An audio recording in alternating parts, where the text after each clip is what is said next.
Climate change and nutrient pollution are driving the oxygen from our oceans, and threatening many species of fish. That's the conclusion of the biggest study of its kind, undertaken by conservation group IUCN. While nutrient runoff has been known for decades, researchers say that climate change is making the lack of oxygen worse. Around 700 ocean sites are now suffering from low oxygen, compared with 45 in the 1960s. Researchers say the depletion is threatening species including tuna, marlin and sharks. The threat to oceans from nutrient runoff of chemicals such as nitrogen and phosphorus from farms and industry has long been known to impact the levels of oxygen in the seawaters and still remains the primary factor, especially closer to coasts. However, in recent years the threat from climate change has increased. As more carbon dioxide is released enhancing the greenhouse effect, much of the heat is absorbed by the oceans. In turn, this warmer water can hold less oxygen. The scientists estimate that between 1960 and 2010, the amount of the gas dissolved in the oceans declined by 2%.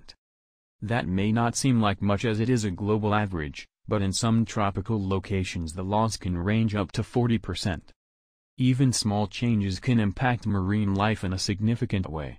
So waters with less oxygen favor species such as jellyfish, but not so good for bigger, fast-swimming species like tuna.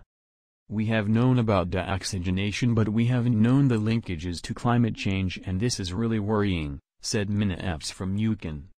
Not only has the decline of oxygen quadrupled in the past 50 years, but even in the best-case emissions scenario, oxygen is still going to decline in the oceans. For species like tuna, marlin and some sharks that are particularly sensitive to lack of oxygen, this is bad news.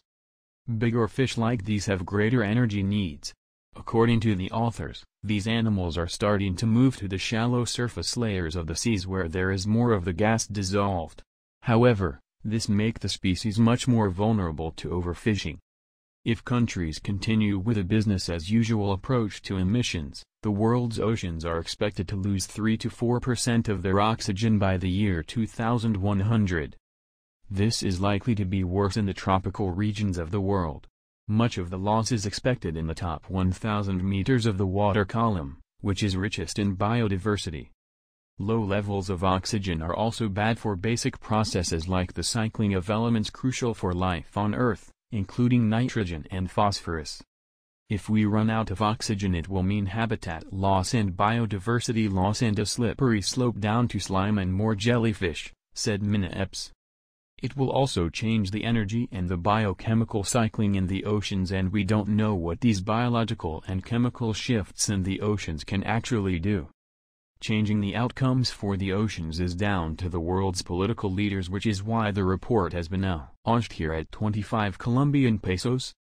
Ocean oxygen depletion is menacing marine ecosystems already under stress from ocean warming and acidification, said Dan Lafferty, also from IUCN and the report's co-editor. To stop the worrying expansion of oxygen-poor areas, we need to decisively curb greenhouse gas emissions as well as nutrient pollution from agriculture and other sources.